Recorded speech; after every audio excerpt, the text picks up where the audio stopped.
Category O, Lecture 20, Twisting Functors. As usual, we start from the setup. Let G be a semi-simple, finite-dimensional, complex Lie algebra. Consider the root space decomposition of G by fixing a Cartan subalgebra H, and then we have the corresponding decomposition into a direct sum of H and all root subspaces G alpha, where alpha runs through the root system phi. Let U of G be the universal enveloping algebra of G. Fix an element X alpha, which is a non-zero element, in the root subspace G alpha. Note that X alpha is unique up to a non-zero scalar. Consider the multiplicative set which is generated by this element, and denote by U alpha the Ore localization of U of G with respect to this multiplicative set. Then we have an algebra monomorphism of U of G into U of alpha. And therefore, we can consider the GG bimodule, which we denote by B alpha, defined as a quotient of U of alpha by U of G. Now we can define twisting functors.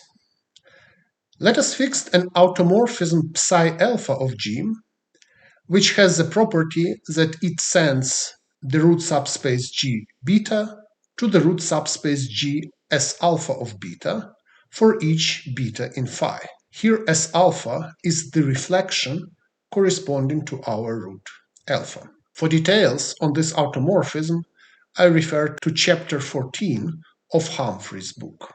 Consider the GG bimodule obtained from B alpha by twisting the left action of G on B alpha by psi of alpha.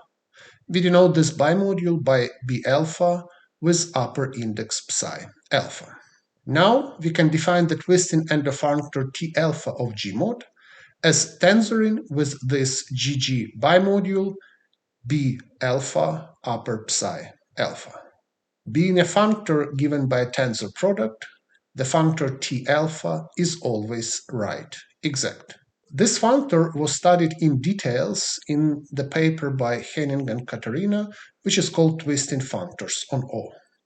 And the construction itself is inspired by the paper Algebraic Construction of Contragradient Quasi-Verma Modules in Positive Characteristic by Sergei Arkhipov. Let us now discuss how this functor really works, step by step. We start with the G module M. So on the first step, we need to kill the submodule of M consisting of all elements on which G alpha acts locally nilpotently. Let us denote by M1 the obtained module. Note that by construction, G alpha acts locally injectively on M1. In step 2, we localize the action of G alpha on M1 by adding recursively preimages of all elements which do not have preimages. And we denote by M2 the obtained module. Again, by construction, the elements of G alpha act now bijectively on M2. The third step is that we factor out of M2 the submodule M1. We denote the outcome M3. Again, by construction, G alpha acts locally nilpotently on M3. And finally, we twist the G action on M3 using our automorphism psi alpha, and the resulting module is the module T alpha of M. Since psi alpha swaps G alpha and G minus alpha, we obtain that G minus alpha acts locally nilpotently on T alpha of M. Let us compute explicitly images of indecomposable modules in the category O for the algebra SL2 under the twisting functors. For the finite dimensional module LE, we have that T minus alpha LE is 0 because G minus alpha acts locally nilpotently on a finite dimensional module. So if you consider the module LS, so here is its picture. This is a simple Verma module. On the first step, we do nothing because F acts injectively on this module.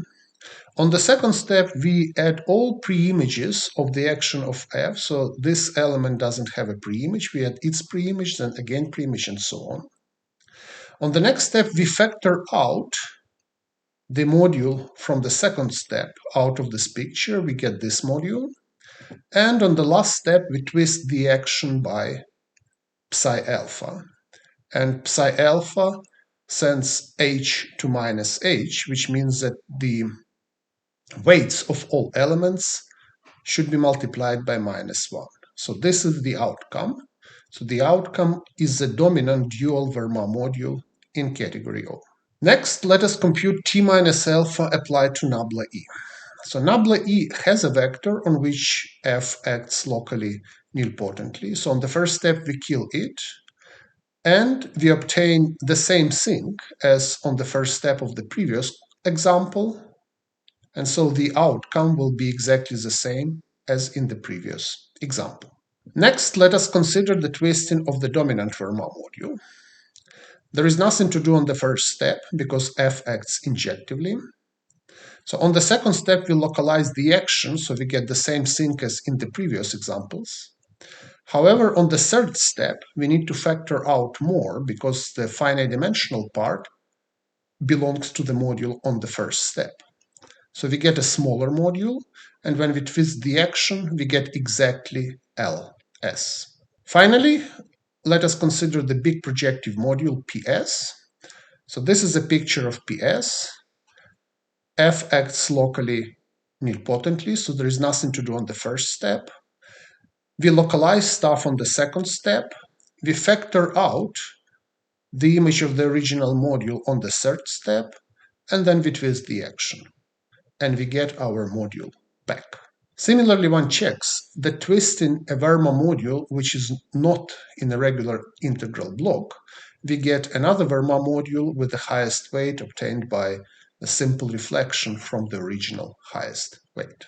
So now we can record the values of the twisting functor on the category of for SL2 in a table.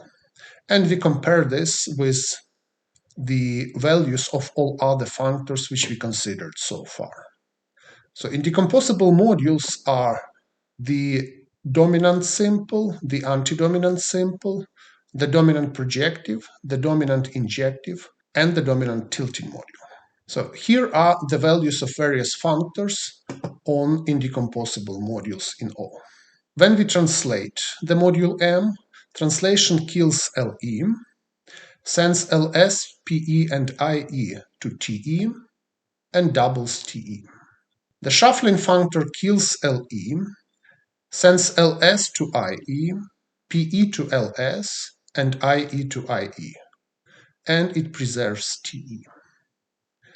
The coshuffling functor operates in the other direction. It kills LE, sends LS to PE, PE to PE, and IE to LS, and it preserves TE.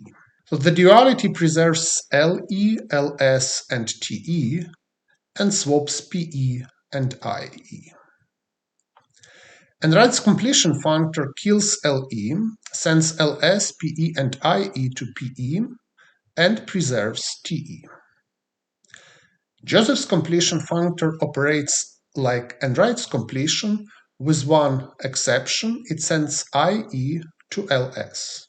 And the twisting functor, it kills LE, and we just computed that it sends LS to IE, PE to LS, and IE to IE, and it preserves TE. And finally, let us compute the composition of duality followed by twisting followed by the duality. And if we compute this composition using these values, we get a functor which kills LE, sends LS to PE, PE to PE, IE to LS, and TE to TE. And when we look at the table, we see that this coincides with the values of Joseph's completion. So this suggests that one of the results, which we will see later, will compare Joseph's completion with conjugation of twisting by the duality.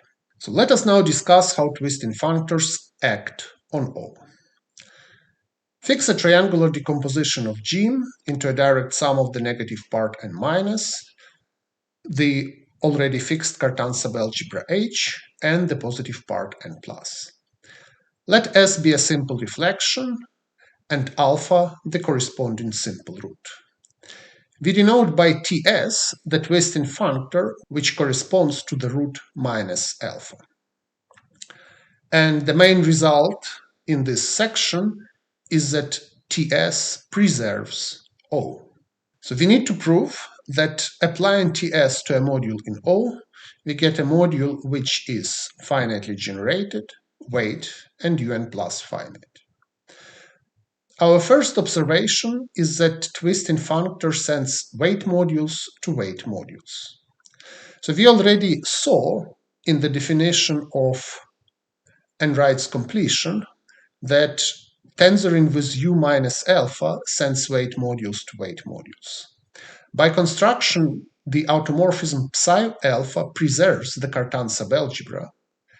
Its action on the Cartan subalgebra is non-trivial, but still it preserves it. Therefore, twisting a weight module by psi alpha gives us a weight module. We next claim that given a module M in O, its twisting is locally UG finite. We already discussed that G alpha acts locally nilpotently on the twisting of M. Consider the subalgebra N of G, which is generated by all positive root subspaces given by roots different from alpha. And we have already seen that the universal enveloping algebra of N acts locally nilpotently on the localization. Since positive roots different from alpha are stable under the action of the simple reflection S, it follows that this subalgebra is preserved by psi S and hence acts locally nilpotently on TSM. Combining the two things together, we get that un plus acts locally nilpotently on the twisting of M. And the final observation, given a module M in O, its twisting has finite lengths. By right exactness, it is enough to consider the case where M is a simple module. We know that localizing the simple module gives us a module with the same central character as the original module. Since the automorphism psi alpha acts as the identity on the center, the twisted module Ts L of lambda has the same central character as L of lambda.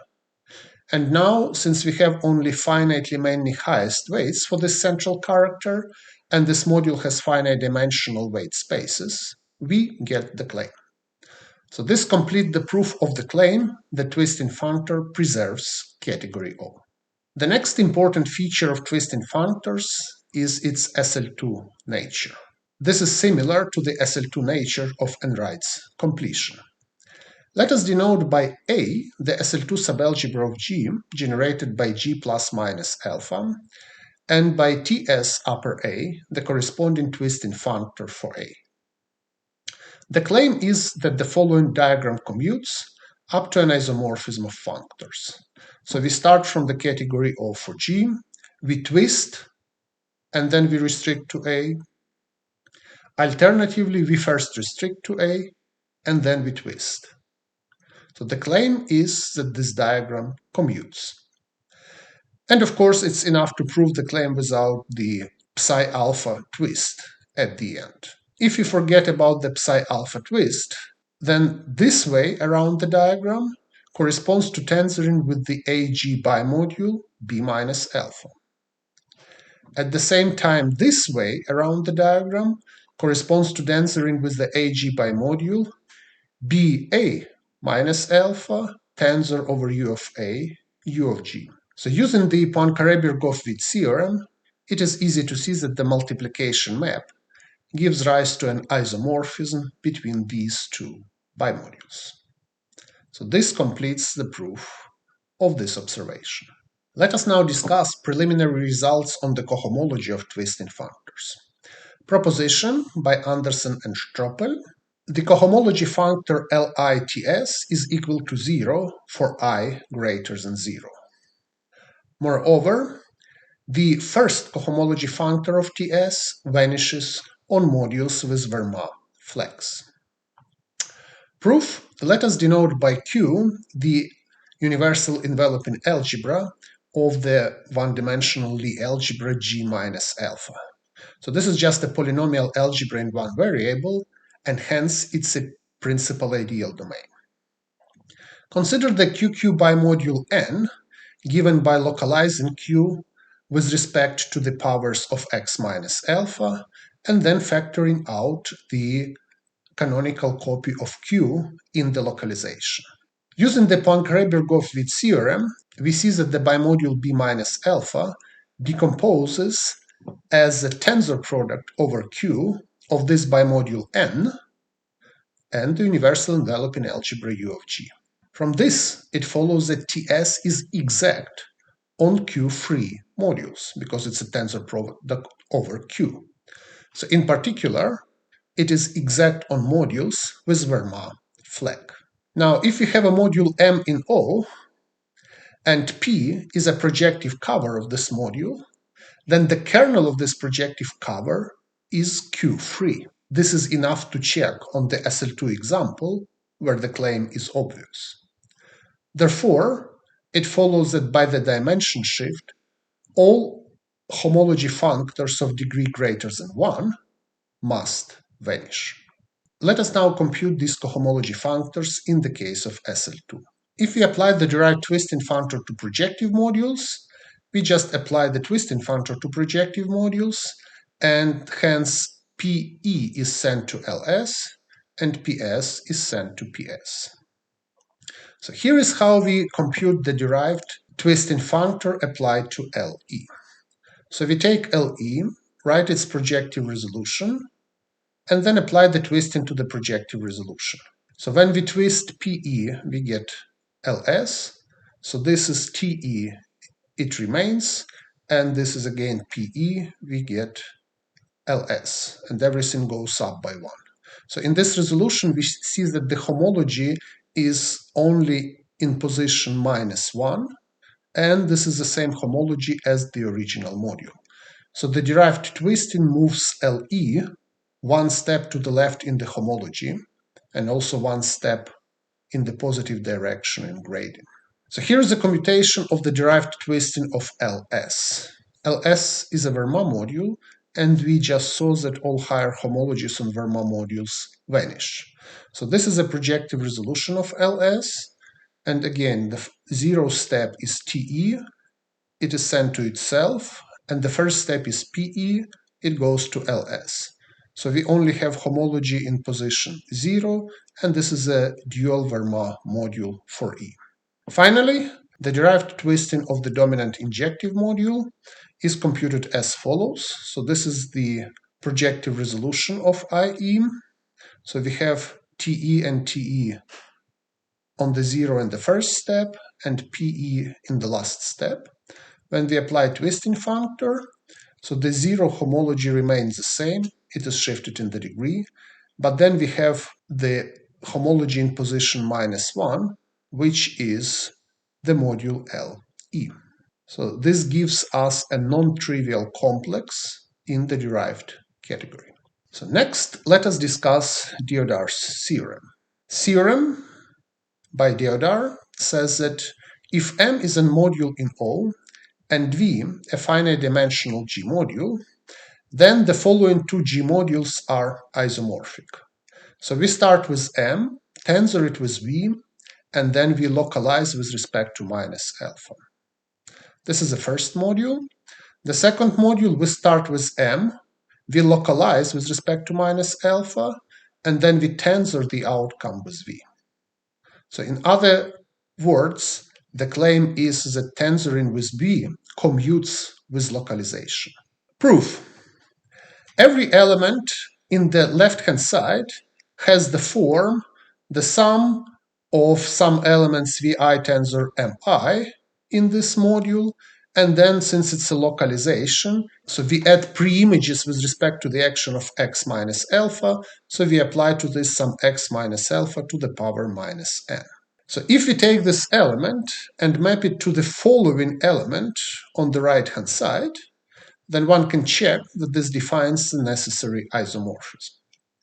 So this element on the right-hand side is given as a potentially infinite sum over all I, so this corresponds to these i's, and then so each element here is mapped to the sum over all r greater than or equal to 0, minus 1 to the power r, then the binomial coefficient, and then a certain expression.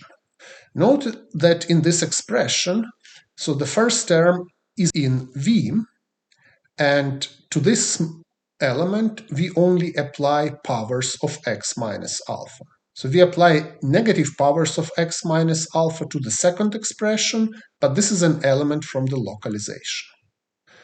So this is well defined, and actually the sum is finite because x minus alpha acts locally nilpotently on V. So then one can check that this works.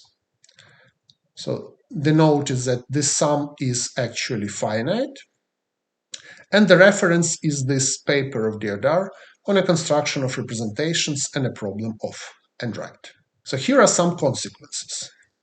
Consequence number 1 is that for any module M in O and any finite dimensional G module V, twist in V tensor M is isomorphic to V tensor twisting of M. So this follows more or less directly from Deodhar's theorem and definitions. Consequence number 2 is that TS sends projective injective modules to projective injective modules. To see this, we combine the following facts. First of all, we already saw that twisting preserves the central character, and we know that every projective injective module is a summand of V tensor M, where V is finite dimensional and M is a projective simple module in a most singular block of category O. And for semi-simple blocks of category O, the claim is obvious. So on a semi-simple block, everything is projective injective and everything is preserved by the functors. Therefore, consequence 1 implies consequence 2. Great. Now that we know that TS sends projective injective modules to projective injective modules, we can prove that TS actually restricts to the identity functor on the category of projective injective modules. We start by noting that the restriction to our SL2 subalgebra A of a projective injective module in O is an infinite direct sum of projective injective modules in the category O for A. From the SL2 nature of the twisting functor, it follows that the character of the twisted projective injective module coincides with the character of the original projective injective module. This is because if we look at our SL2 example, we see that the projective injective module PS is sent to itself there. Therefore, it follows that actually TS of P is equal to the same module P, since TS of P is projective injective. If we know that a module is projective injective, it is uniquely determined by its character up to isomorphism. Further, we know that the center of the universal enveloping algebra surjects onto the endomorphism algebra of any projective injective module. And we already saw that by construction, TS commutes with the action of the center because psi alpha is the identity on the center. This implies the claim of the proposition. Corollary, the twisting functor TS restricts to the category of injective modules in the integral part of OR and is isomorphic to the identity functor on this category of injective modules. Proof, we take an injective module I, and we know by the double centralizer property that it has a two-step resolution by projective injective modules.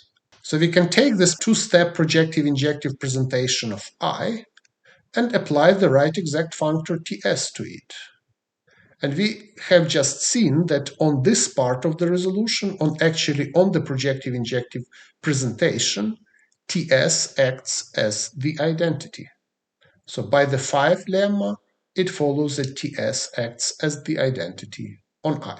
The next important property of twisting functors is the following theorem, which is due to Homenko and myself, and which was conjectured in the paper by Anderson and Stroppel. There is a natural transformation from Ts to the identity functor on O0, which is non-zero on all Verma modules. The construction of this natural transformation follows my paper with Katarina.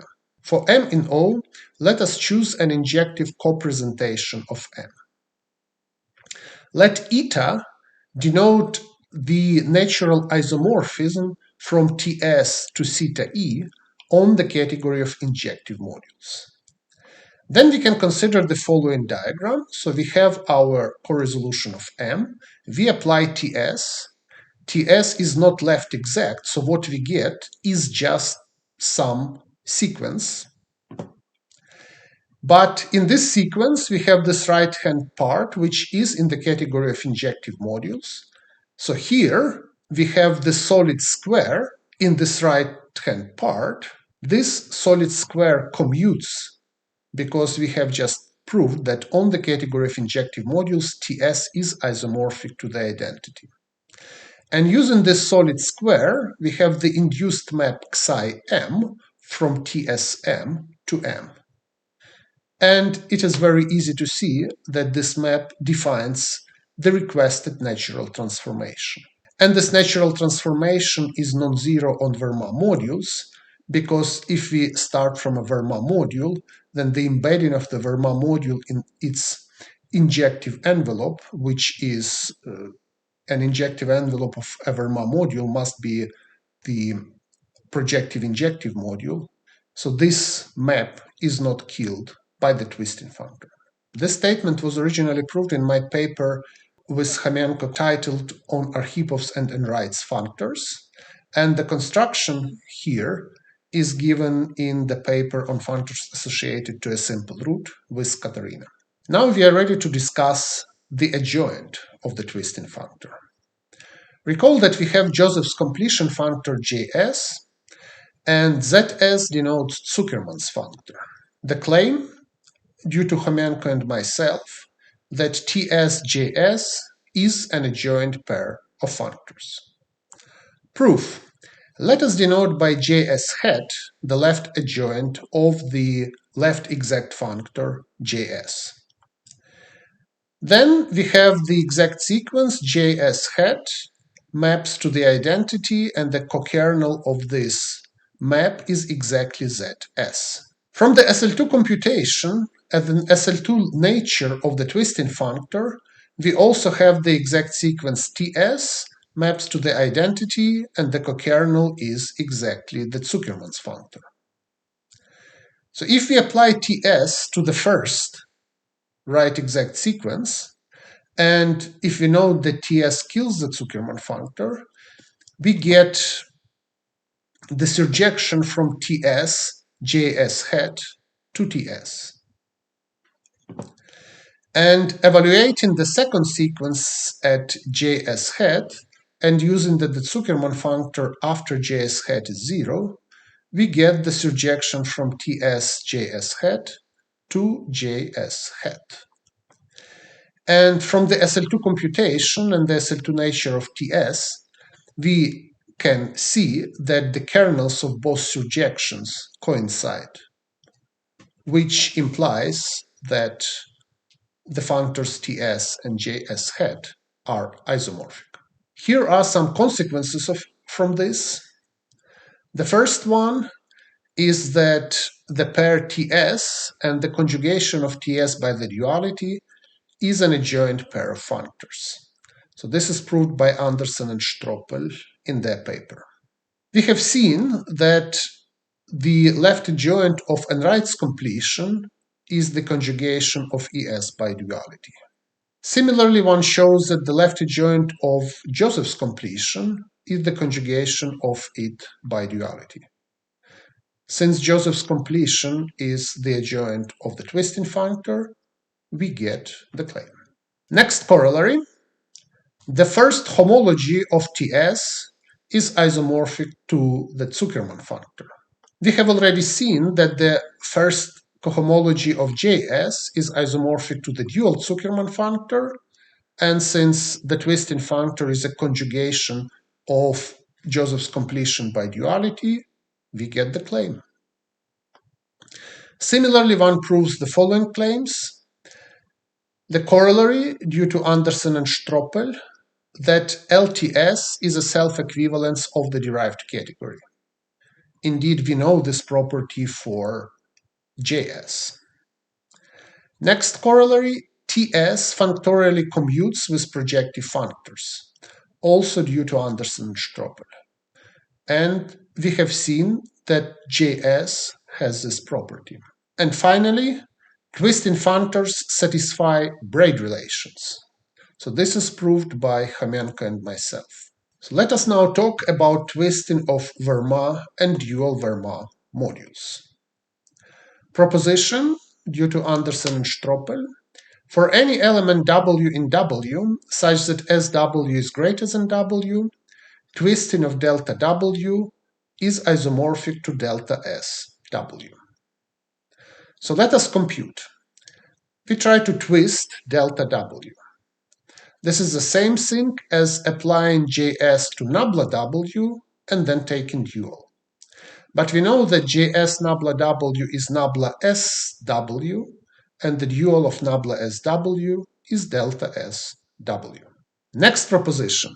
For W in W such that SW is smaller than W, we have a non-split short exact sequence that delta SW modulo delta W is a submodule of the twisting of delta W, and the cokernel is delta W. So this is an exercise. Next proposition. For W in W such that SW is smaller than W, twisting nabla W gives nabla SW. Again, similar computation using Joseph's completion. Twisting nabla W is the dual of Js applied to delta W, that is the dual of delta SW, that is nabla SW.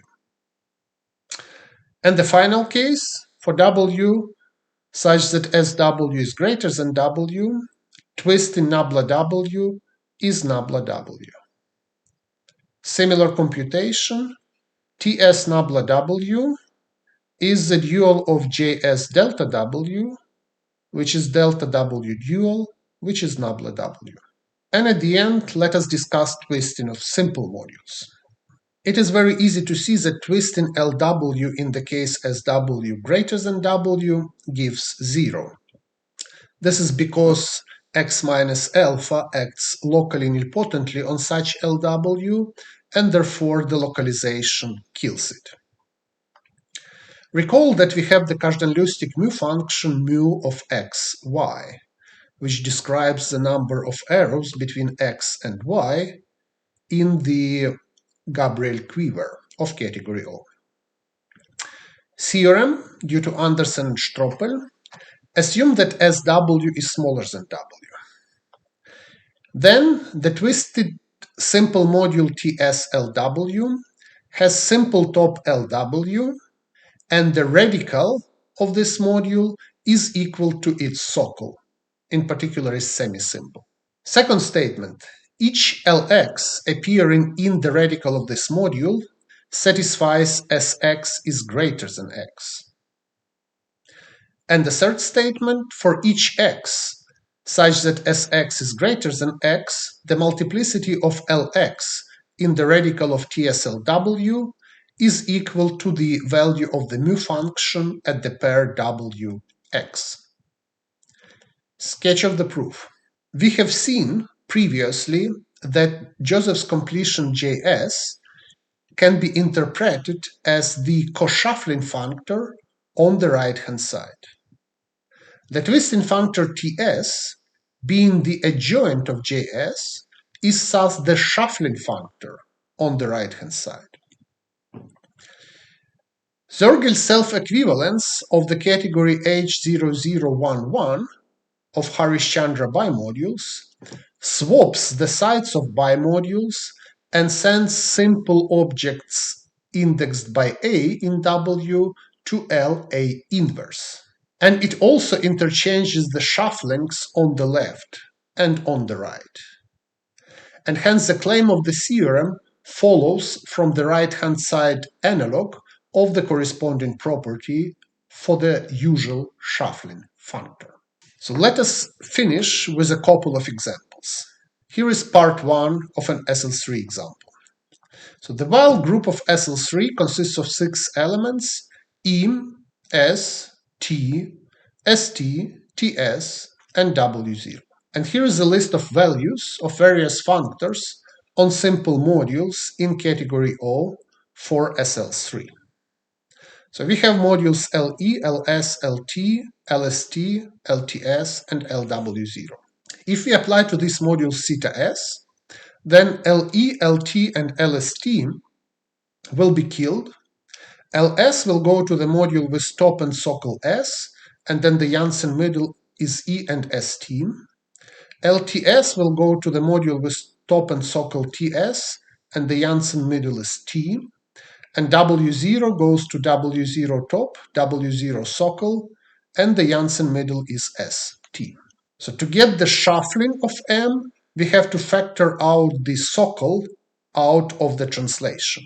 So for LS, we have top S and then E and ST in the socle. For TS, we have TS and T in the socle.